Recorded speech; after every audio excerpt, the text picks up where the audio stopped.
Assalamualaikum warahmatullahi wabarakatuh. Anak-anak hebat, bintang berbat, bagaimana kabarnya kalian pada kali ini? Semoga kita semuanya dalam keadaan sehat walafiat. Sebelum kita mulai bersama pembahasan kita kali ini, marilah kita buka bersama dengan bacaan basmalah dan berdoa. Rabbi zidni ilman warzuqni fahma.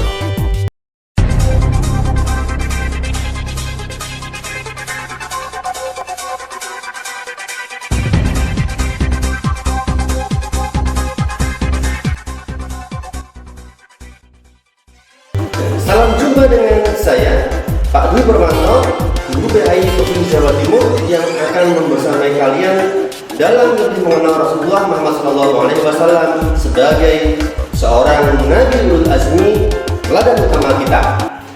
Materi kali ini merupakan bagian dari pelajaran PAI kelas 5 bab ke-7 tentang mari mengenal Rasulullah sebab kisah keteladanan Nabi Muhammad SAW sebagai ulul azmi. Jazirah Arab merupakan belahan bumi di bagian barat benua Asia yang sebagian besar daerahnya merupakan gurun pasir dan gunung berbatu.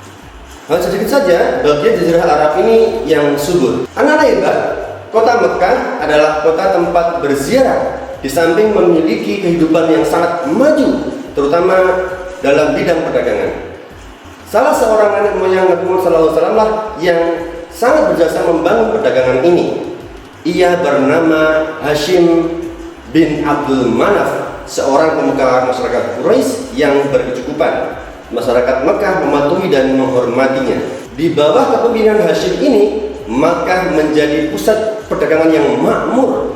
Pasar-pasar didirikan sebagai tempat berniaga kafilah atau rombongan dagang yang datang silih berganti, sampai-sampai tidak ada yang mampu menyaingi kemajuan mereka dalam bidang perdagangan ini, sehingga membuat seorang raja yang bernama Abraha yang berasal dari Yaman iri dan berniat menghancurkan Ka'bah.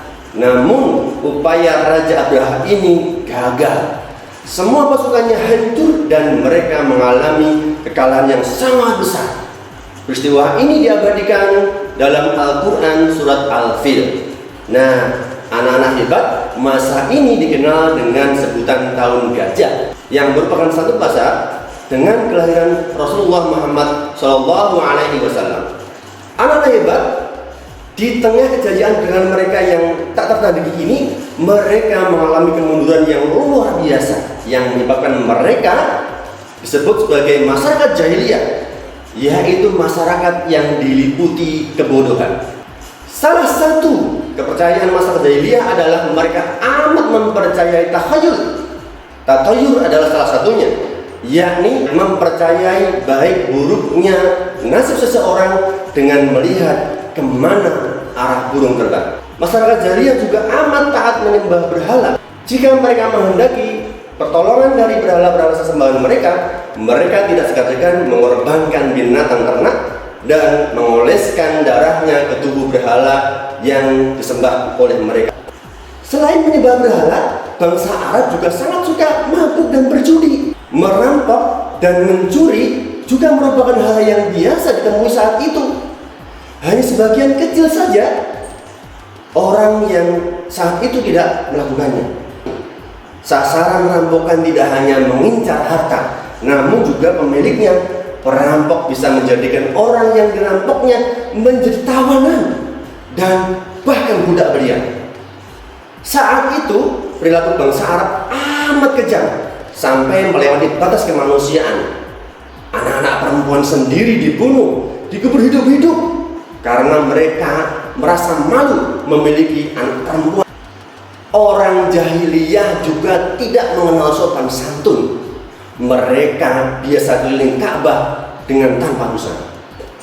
Nah, anak-anak hebat, begitulah gambaran masyarakat jahiliyah tempat diutusnya Nabi Muhammad SAW mengawali dakwah Islam. Kepada orang-orang seperti inilah Nabi Muhammad SAW diutus. Berkat bimbingan beliau, orang-orang Badui dari padang pasir yang sunyi ini mampu merubah dunia dengan dakwah Islam. Mereka lah yang membangun umat Islam menjadi umat yang besar dan dihormati. Bagaimana karakter terpuji Rasulullah Muhammad SAW ini dalam berdakwah?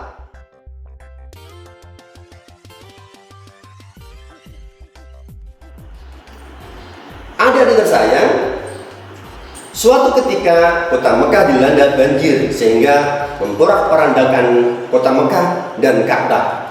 Masyarakat Mekah bahu-membahu dalam membangun kembali. Mereka berselisih siapa yang paling pantas mengembalikan Hajar Aswad.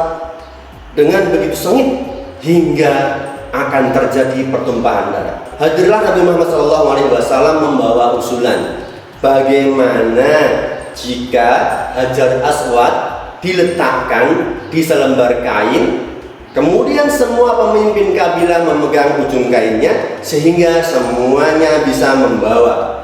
Dan usulan ini pun diterima oleh para pemimpin kabilah. Nah, setelah posisi Hajar Aswad dekat ke tempatnya semula, maka Nabi Muhammadlah yang meletakkan pada posisinya. Sejak saat itulah Nabi Muhammad SAW diberi gelar Al-Amin.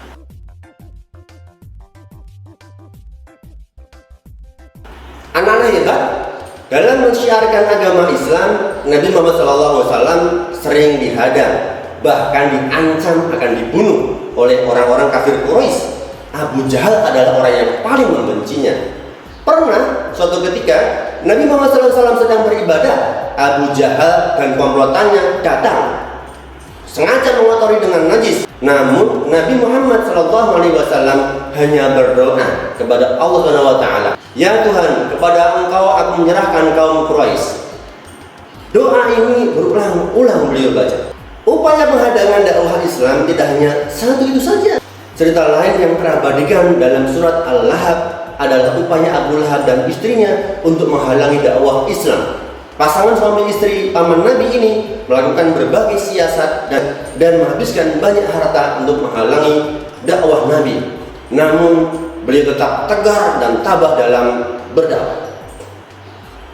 Nah, adik-adik tersayang, dari kisah di atas dapat disimpulkan bahwa Rasulullah Muhammad SAW memiliki sifat yang tabah, sabar, tanggung jawab, dan pekerja keras. Setelah diangkat menjadi Rasul, Nabi Muhammad SAW tak henti-hentinya berdakwah, mengajak umat manusia untuk menyembah Allah Subhanahu wa Ta'ala dan meninggalkan kemusyrikan, yaitu penyembahan terhadap berhala, serta menyempurnakan akhlak.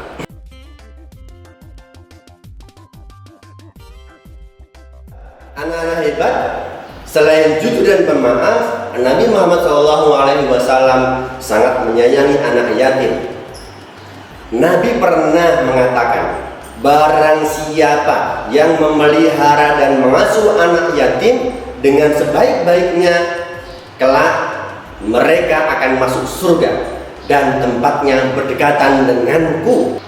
Hal ini disyaratkan Nabi dengan jari telunjuk dan jari tengahnya yang berdekatan dan tidak terhalang apapun.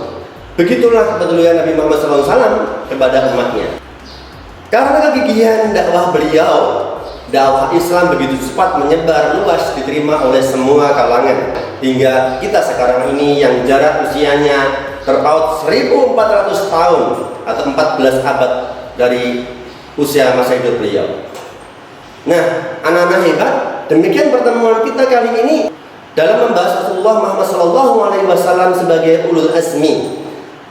Untuk menguji pemahaman kalian, silahkan ikuti game asyik ini dengan scan barcode. Anak-anak hebat, marilah kita mempelajari sejarah Nabi Muhammad SAW sehingga kita dapat lebih mengenal beliau dan meneladaninya. Semoga pertemuan hari ini bermanfaat.